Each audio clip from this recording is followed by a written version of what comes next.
Now, Brian Tyler Cohen literally has never done anything on Gaza. Beyond that, during the 2020 primary, even though he was regularly putting out videos covering news and politics, never once mentioned Bernie Sanders during the 2020 primary.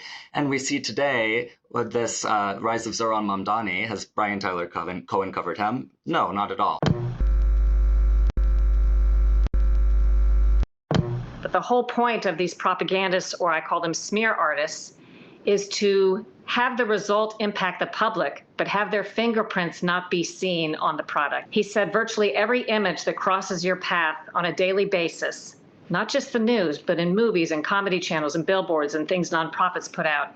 He said almost everything was put there for a reason by somebody who paid a lot of money to put that in the public view.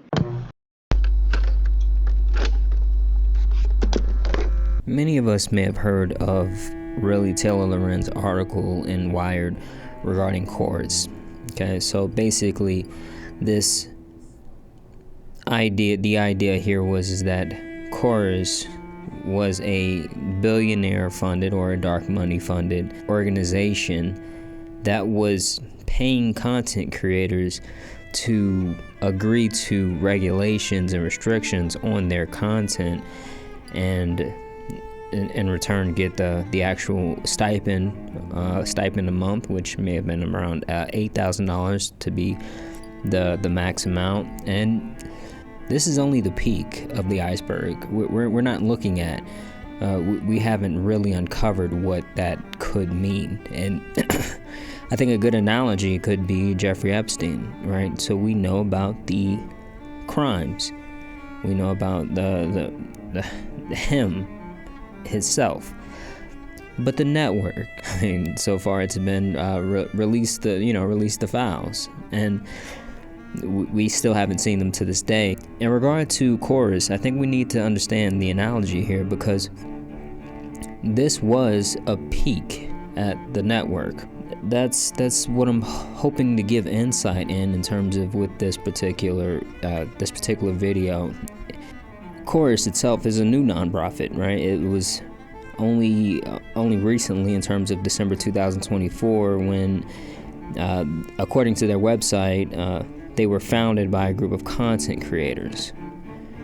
And I think there's reason to cast doubt on whether that was the true essence of what actually took place in that founding. But what really churns things for people who have knowledge of and insight into this world of dark money is the association with the 1630 fund. It's not innocent. It has a very real track record, and the idea that really the connection between Chorus and the 1630 fund does give insight into what we're looking at here in terms of what's been exposed. Because these guys, the 1630 Fund, they've been donating to Democratic PACs or political action committees as early as 2016. Today, they ramp things up to a degree to where you looking at them today in comparison to what they were doing in 2016, it would almost seem like they weren't doing anything at all back then. According to Open Secrets in 2024, they contributed almost $24 million. And that year, they were ranked 36 out of 4,055 for the amount of contributions spent in that particular election season. Now, also, if you look at their revolving door sections and the revolving door section via Open Secrets, you'll notice that the organization itself, in terms of the 1630 Fund, is made up of a lot of government employees, and that is interesting in terms of the note, just being kind of having a reputation as a dark money funder, and employing government workers or ex-government workers is something in itself, but it is legal. I think this idea of really exploring open secrets, which is a completely, I would say, underutilized in terms of the insight that it provides here. It led me to something though in terms of the lobbying, because this is interesting insight that I think is worth mentioning here. The primary industry that these guys were lobbying in is the Democratic/liberal. They've been leading and contributing to this particular industry since 2017. And I mean, it's not even close. So this is interesting in itself, because if you are wondering what the Democratic liberal industry is exactly, I'm sorry to say I can't help you. I don't know. I really don't know. But I do want to show you guys some examples of top lobbying industries to give you more insight in terms of their alternative options. And just to be honest here, I do believe that this is controlled opposition in terms of this industry in general and what it sounds like, because there's no substance here. And if so, I want to say that it seems like our content creator that was exposed in chorus seems like an ideal candidate here. Now, Brian Tyler Cohen literally has never done anything on Gaza. Beyond that, during the 2020 primary, even though he was regularly putting out videos covering news and politics, never once mentioned Bernie Sanders during the 2020 primary. And we see today with this rise of Zoran Mamdani, has Brian Tyler Cohen covered him? No, not at all.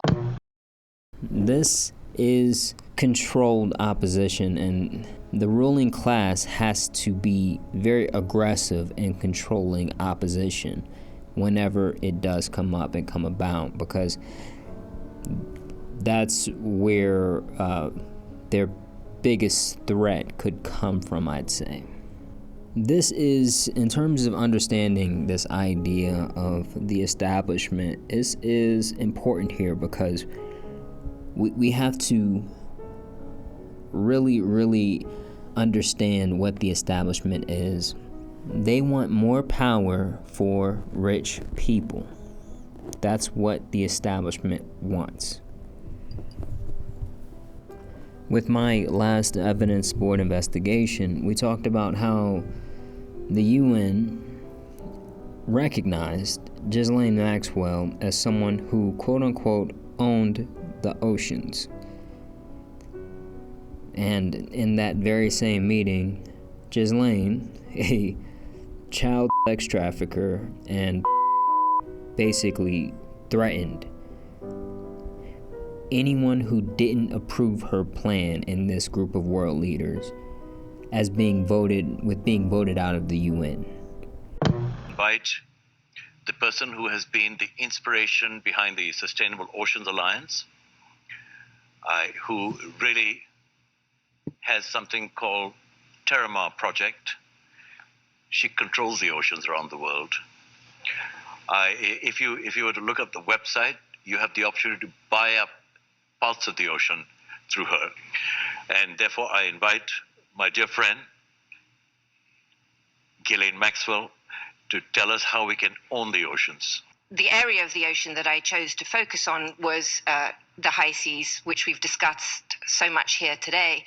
But for those of you who don't know, it represents 45% of our planet. And by the way, that 45% of the planet belongs to each and every one of you here, because it is our global commons. Make your voice heard so that the UN and each ambassador can hear what's what we want, and all politicians know that no sustainable ocean means we won't vote them back into power. If we won't vote them back into the power, then they're out. We'll find someone who will. There's no taxes, by the way. It's all free. People need to realize, I think the Republican politicians are absolutely corrupt, and they will sell the populace to their to whatever donors that ask them to do that in the best way possible. But arguably, we are in just as much danger with the Democratic Party because these people, these quote-unquote world leaders, they were congregating with this idea of owning the ocean, using the mask of saving the ocean. So they want to own the ocean to save it. That's what's really interesting here, right? We need to get that understanding and have that understanding here. The idea here is that the mask itself was or is very valuable, and it's valuable enough to where these people were openly stating and touting their plans to own the ocean. This mask, that's, the mask of civility, I think a good understanding, a good analogy really comes from the idea of a frog inside a pot of water. Inside the pot of water, if you slowly heat it, the frog will stay. It will stay until it is actually killed by the temperature, right? If you slowly heat it. Now, if you heat it fast, then the frog will jump out. And this is what I believe is the real value in terms of chaos agents like Trump and the administration itself, because you start to realize and you really start to gain an understanding that the establishment, they don't care about you, right? They care about controlling the temperature of the water so you stay in the pot long enough. Now, establishment Democrats have apparently voiced this desire, this deep need for a Joe Rogan of the left to save them in terms of their relevancy, and it seems like Chorus was a part of that mission for them to help manufacture that. And they, as I said before, they provided content creators money who were willing to sign NDAs and agree to restrictions on their content without disclosing their relationship. And I think what establishment Democrats on this quest really failed to realize is that Joe Rogan stopped being Joe Rogan when he aligned himself to the right and started using their talking points. Now, even if they are doomed to fail in this particular quest, Chorus and the 1630 Fund, they still have operators in the shadow, and particularly Chorus, right? And the Chorus partners still have not all been disclosed. So potentially, which it's probably very likely, there are groups of people that may still falsely assume that many of their favorite content creators are independent. And so despite being exposed, Chorus maintains a presence today as of the 13th of September 2025 at least. And I can only wonder how long these actors will be allowed to function holding the benefits of non-profits. So Chorus and its parent organization, we'll call it, the 1630 Fund, are listed as 501c4 nonprofits, okay? And this designation lends to their reputation as dark money. And being a 501c4 allows donors to remain hidden and not disclose where that money's coming from that funds the particular organization. And this allows for them to pour basically infinite amounts of money into politics. And the catch is that the contributions aren't tax exempt for the people who contribute to the fund. Also, the actual organization has to make sure that political activities aren't quote unquote their main goal. Now, just to give you insights in terms of other options outside of the 501c4, you have 527 political organizations that have no limit on political activities, but they do have to disclose the donors. 501c3, they would allow donors to remain anonymous, but they are prohibited from engaging in partisan political activities. Now, the 501c4 seems to be a sweet spot for people who have tremendous amounts of capital to influence politics while remaining in the shadows. And I'll say, to me, while I was looking into this, I seen the idea of percentages in terms of the percent of spent in these quote-unquote political activities, even though it almost seems like everything that they're engaged in could be really interpreted as political by so many. But this idea of it does seem like being able to essentially just play a percentage games with how much you put in the fund versus how much you use, and that being one of the primary factors in terms of being able to avoid the label of quote-unquote main goal in terms of political activity. Another factor of this idea of this reputation of being dark money or being a dark money entity, it also has to do with really their connection and really the administrative organization called Arabella Advisors. And I'm not sure if I'm saying that right, administrative organizations, but essentially they have very close ties and they are one of Arabella's clients. And as deep and dark as the 1630 Fund is, even it is only a piece of a network that is tied to Arabella. InflunceWatch has this article, and it's worth the read. It's a long read, but it is worth it, I'll say. And this is a quote. These are some quotes directly from the article to give you more insight into this particular network. Quote unquote.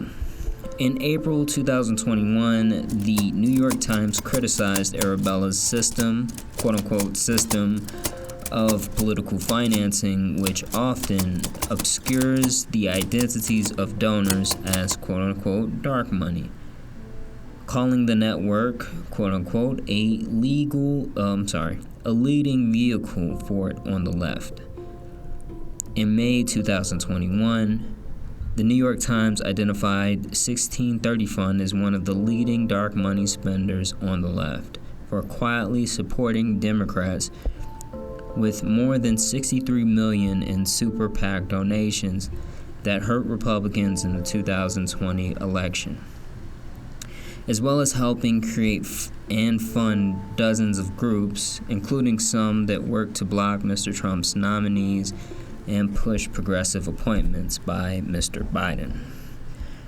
And that's the end of the whole quote by InflunceWatch.org. They were quoting New York Times in that particular quote. So for Democrats, it's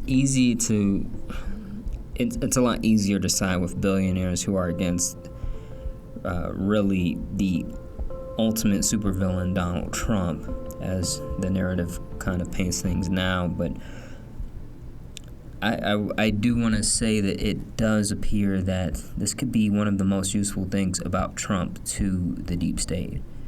And the establishment Democrats are a bit too comfortable not looking to respond to Trump with equal and opposite force, but they seem to really want to use the opportunity that Trump provides to make their flavor of corruption more acceptable. We have to understand that all of the politicians failed us. And I think crazy, this is actually a personal experience I've had with a Democratic representative about potentially what I wanted to do was I wanted to form a community think tank to really help with, particularly what I was thinking about was something that would help with really ICE in terms of really being able to respond and having systems in place to prevent ICE from doing what they're doing in so many other cases. But I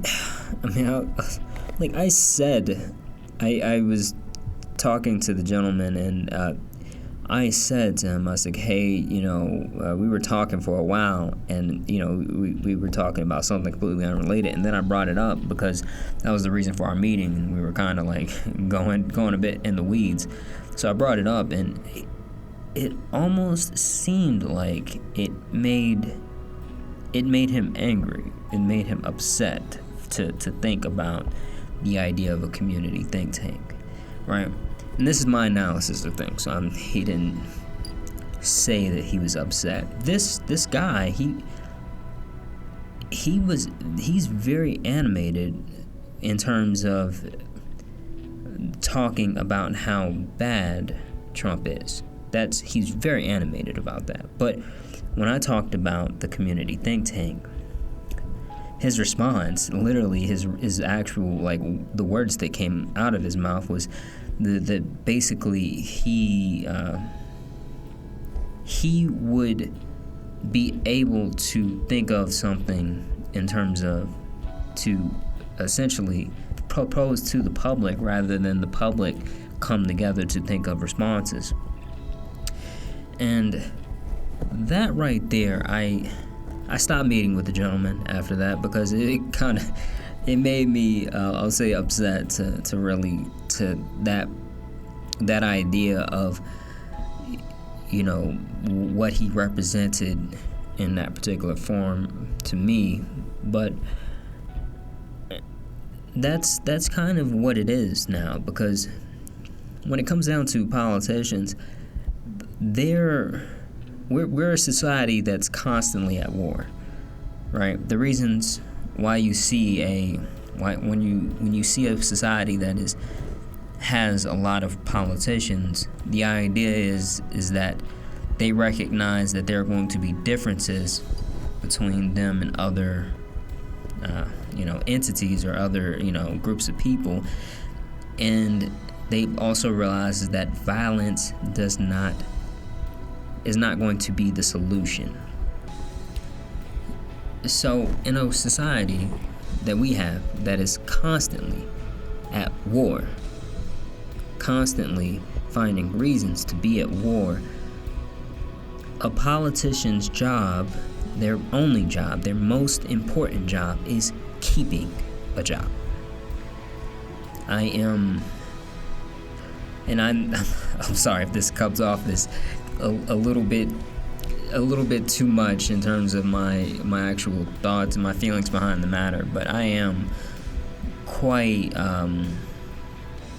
disgusted and sick of politicians in general, especially as they are today. So when it comes down to this guy, I think we do need to realize is that was his, he reminds me of a lot of what you'll see in, the Democrats today, right? They're very animated about Trump. They're very animated. But there won't be any substance that comes out of that. That's the truth. There won't be any real, substance in terms of actually responding. It's all about the emotions, the theater to them. And another thing that I want to point out is that if they actually want to kill me, and the reason I know this, well, they say so online. If Elon Musk with this Doge initiative, if he was aiming to help poor people, I really do want you guys to think about whether the government would allow Doge to do what was done, in terms of, or to be as aggressive as it was presented to us, at least. Would that be the case? Because I gotta be honest with you, I think if Elon was even half as brave to do something like that, he'd be 6 feet under, right? He'd go out just as bad as JFK if that was the case. I really do believe that he is deep state sanctioned. That's the only reason why he was able to do what he was able to do. And for government workers out there, I think they should feel not just betrayed by Republicans. They shouldn't feel like, oh my goodness, the Trump administration and Elon, they did that. No, absolutely not. There are, I specifically remember J. Edgar Hoover in terms of the amount of, the level of entrenchment that J. Edgar Hoover had in the government, to where multiple presidents and multiple administrations wanted to get rid of him, but they realized that it would be too much of a problem to do that. That's not,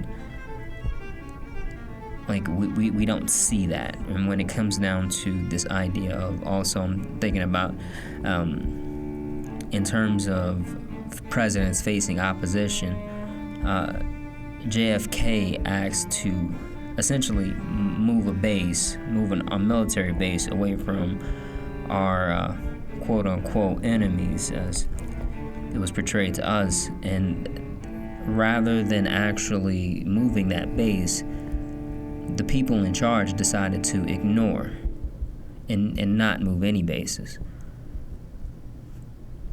So it's tremendously hard to believe that this billionaire just had all of this power in the government. It was just so incredible, and those big strong tech bros just came in and they just completely wiped us out. It's crazy. Like I don't personally buy it. And the article itself, in terms of from the InflunceWatch.org, the article continues, right? And this is, quote unquote, from the article. The Atlantic, a left-leaning magazine, has called the 1630 Fund the undisputable heavyweight of Democratic dark money, which funneled roughly 61 million of effectively untraceable money to progressive causes, making it the second largest super PAC donor in 2020.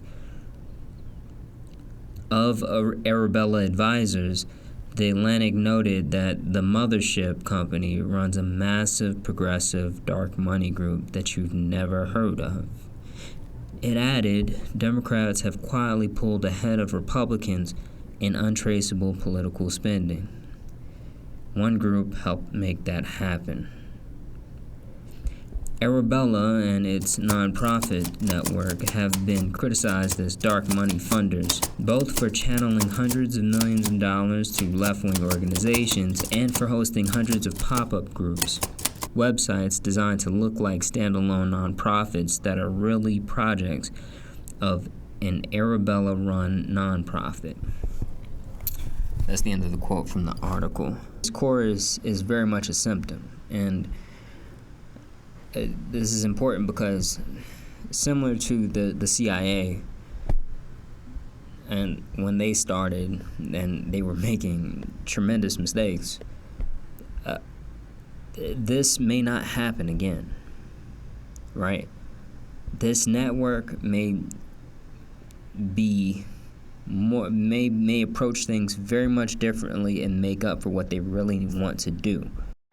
But the whole point of these propagandists, or I call them smear artists, is to have the result impact the public, but have their fingerprints not be seen on the product. He said virtually every image that crosses your path on a daily basis, not just the news, but in movies and comedy channels and billboards and things nonprofits put out.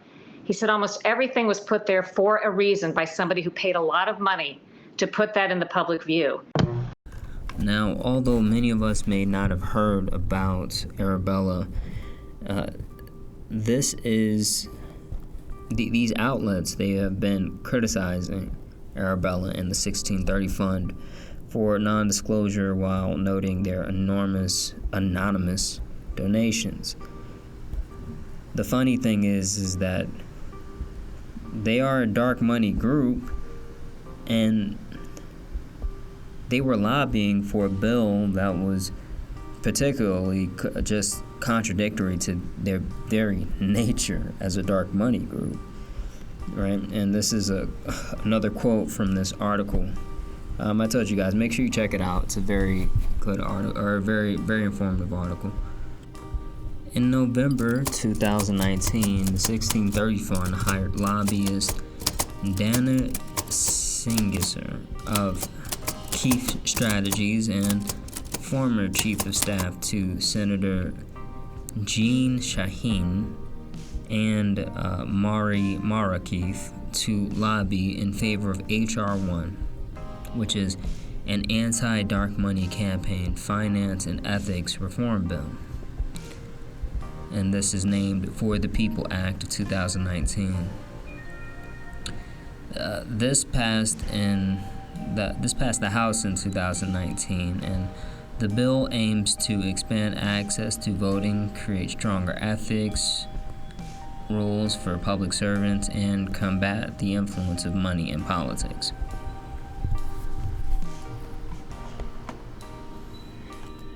Now, I mentioned before how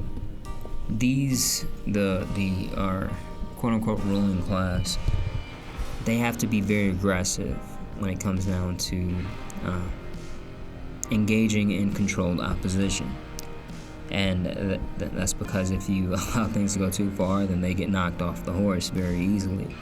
But these guys, they need to be viewed as fighters and against corruption.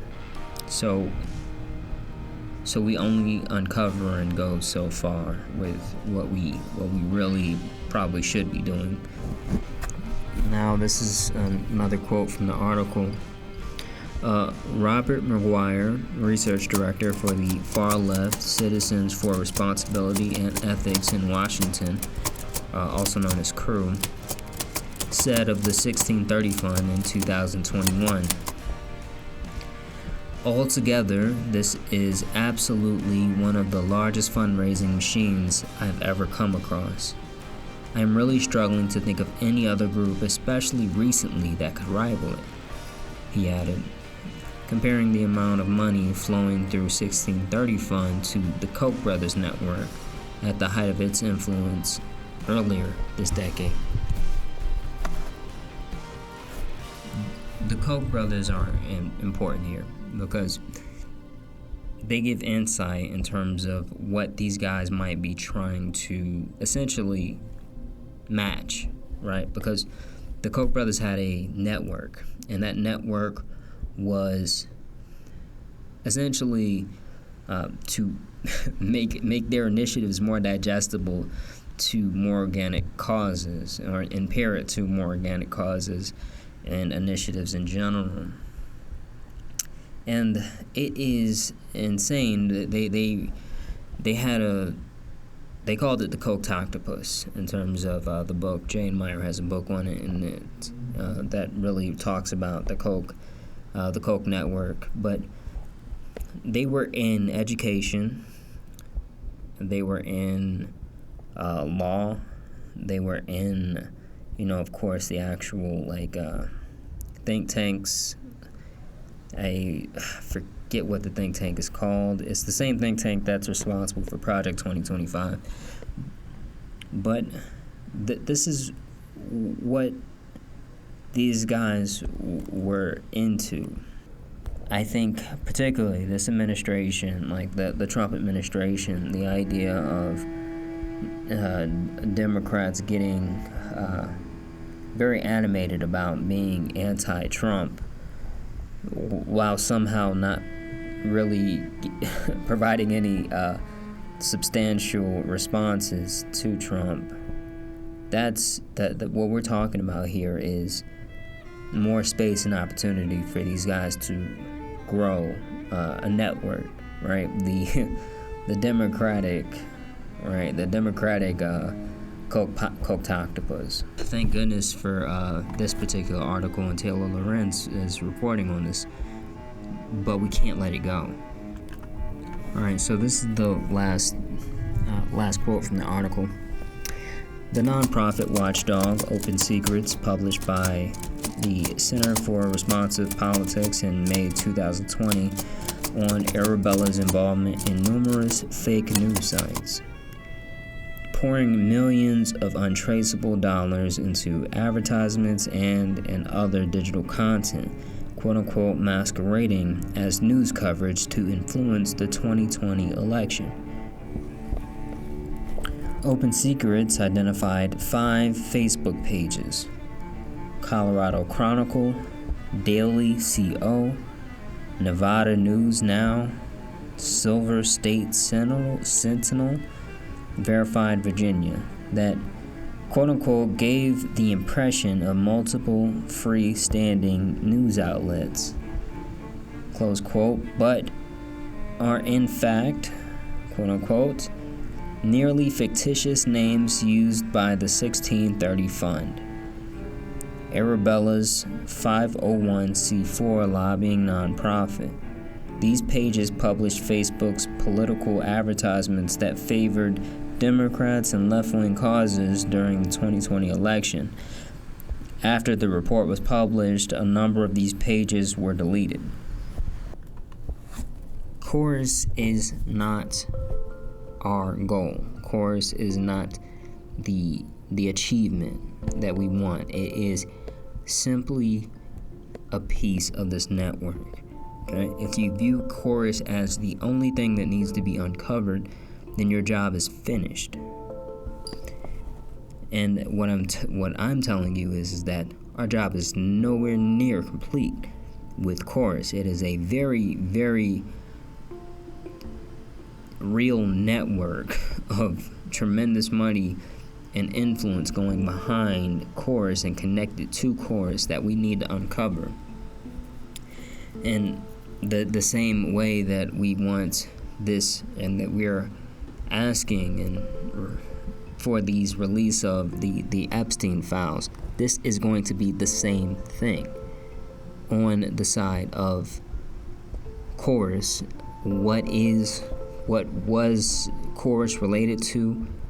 What are the associations, and where is the accountability for this particular network and these particular influencers in general? Because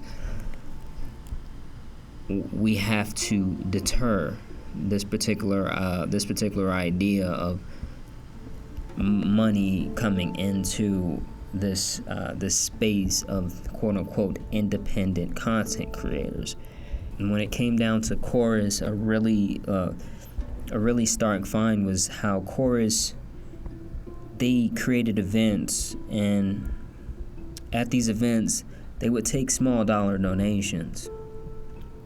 And that's one degree of insanity in itself, taking rather than giving that money to the content creators, you're taking the money. But also the real currency for Chorus, I would say, it wasn't the art, it wasn't the money, right? They already have access to billionaire funding.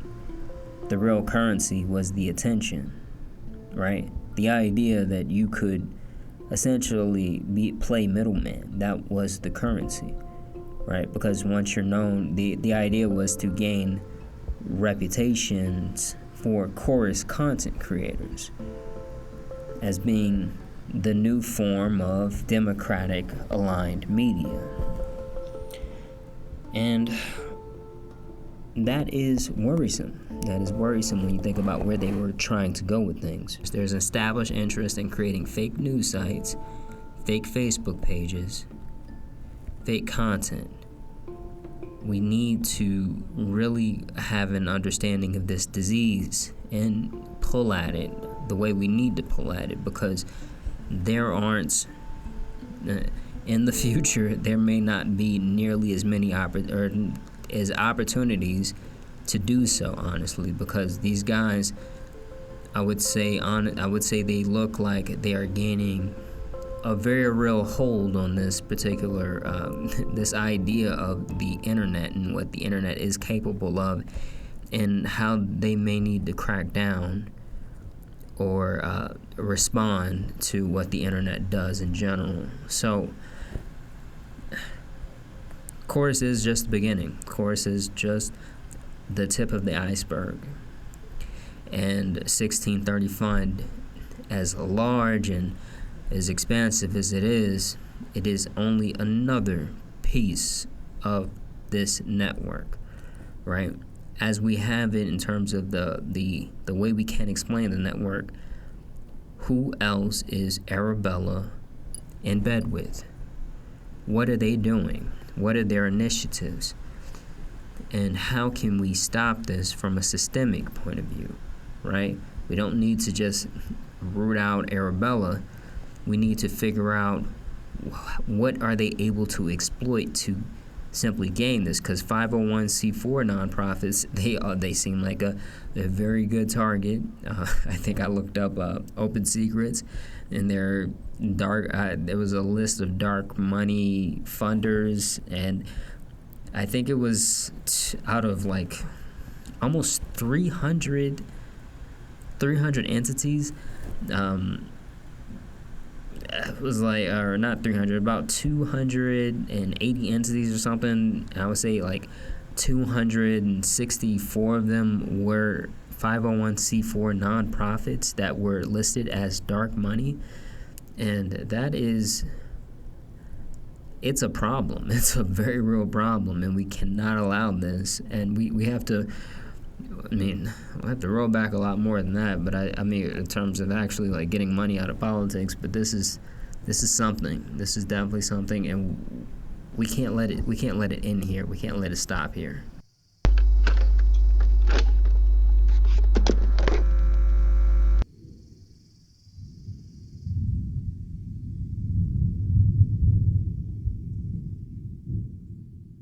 You were joining this secret club. Right. You got to be made.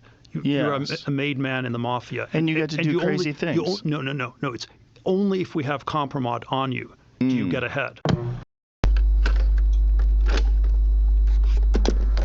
Well, I'll say this about Palantir. It's all really the hot thing to say it runs everything and it's so big. It's tiny compared to the other AI companies and defense stuff. It is trying to make a run at getting a bunch of big contracts. And so I'm not defending what it does. My point is, compared to all these other big companies, it's tiny. And that's why you see the left attacking it a bunch too. Anything that can be bought, purchased, or impacted is being bought, purchased, and impacted to influence our opinions.